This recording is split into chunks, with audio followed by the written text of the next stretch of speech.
ये हमारे पास एक सैमसंग का लैपटॉप था। इसमें समस्या ये थी कि इसको जब अपन बैटरी मोड पे चलाते थे तो इसकी स्क्रीन क्या थी, ब्लिंक करती थी, कंटिन्यूस ब्लिंक करती थी। और एडाप्टर जब लगाते थे तो नॉर्मल ये काम वर्क करता था। और अगर बैटरी लगी है फिर भी एडाप्टर लगा रहे हैं तब भी यही प्रॉब्लम आ रही थी ब्लिंकिंग की। हमने इसको ट्रेस आउट किया, इस पर हमने चेंज करके कर दिया। हमको लगा कि इसके चार्जिंग सेक्शन में दिक्कत होगी तो हमने इसका फर्स्ट सेकंड मॉसफेट चेंज करके देख लिया। और जो इसका बैटरी के पास है मॉसफेट होता है उसको भी चेंज करके देख लिया हमने, तब भी समस्या वही रही। फिर हमने इस पर जब इसको और अच्छे से ट्रेस आउट किया तो हमने पाया कि जो इसका एलवीडीएस कनेक्टर है जहाँ पे इसका 19 वोल्ट आना चाहिए था, जो कि बैटरी वोल्ट या 19 वोल्ट जो भी आना था, वो इस कैपेसिटर जाके होता था। हमने जब देखा कि बैटरी की जो कॉइल होती हैं, कॉइल उस पर 11 वोल्ट बन रहे थे बैटरी वोल्टेज, और उसके आउटपुट में भी बन रहे थे 11 वोल्ट, लेकिन यहाँ पे जो कैपेसिटर लगा है इस पर 9 वोल्ट ही बन रहे थे। अब ये हुआ कि जो 9 वोल्ट बन रहे हैं कहीं इसी वजह से तो स्क्रीन ब्लिंकिंग कर रही है। तो हमने सबसे पहले इसको, जो ये कैपेसिटर है आपको दिख रहा होगा, इस कैपेसिटर को हटाया और फिर से चालू करके देखा, समस्या सॉल्व नहीं हुई। फिर हमने इसको ट्रेस आउट किया कि इसकी सप्लाई आ कहाँ से रही है। तो आप जैसा देख सकते हैं यहाँ पे 2 मॉसफेट लगे हैं, छोटा एक बड़ा। तो इसका जो बड़ा वाला मॉसफेट है इसके सोर्स पे बैटरी वोल्टेज 11 वोल्ट के आसपास कुछ आ रहा था, लेकिन इसका जो आउटपुट ड्रेन है यहाँ पे 9 वोल्ट दिख रहा था। तो हमें लगा कि समस्या यहीं पे है। तो सबसे पहले हमने इसको ट्विजर की हेल्प से शॉर्ट किया, सोर्स टू ड्रेन।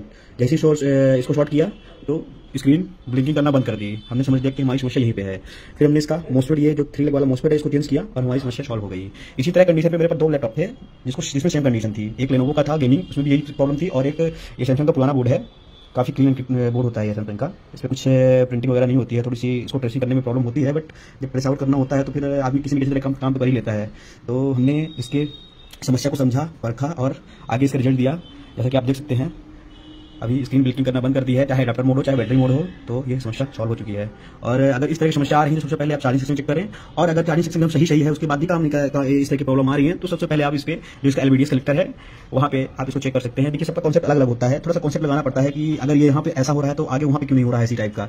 तो इससे क्या होता है कि जैसे अगर यहाँ मैं ये देखता कि 19, अगर मैं ये चेक नहीं करता अगर इस कॉइल पे 11 वोल्ट यहाँ आ रहे हैं और यहाँ पे कनेक्टर पे 11 वोल्ट क्यों नहीं आ रहे हैं, तो मैं समस्या को सॉल्व नहीं कर पाता। ये फिर या तो बोल्ट हो जाता या तो उसकी समस्या ऐसी रह जाती है, फिर बोर्ड को चेंज कर देता। मैंने थोड़ा सा कॉन्सेप्ट लगाया, थोड़ा दिमाग लगाया इस पर, तो देखा तो इसमें 11 वोल्ट थे, तो 11 वोल्ट नहीं बन रहे थे बैटरी वोल्टेज। तो हमने उसको मॉसफेट को चेंज किया और काम हो गया। हालांकि हमने एडाप्टर मोड पे चेक किया था कि 19 वोल्ट अगर एडाप्टर पे हैं तो बैटरी कनेक्टर पे 19 वोल्ट क्यों नहीं बन रहे हैं।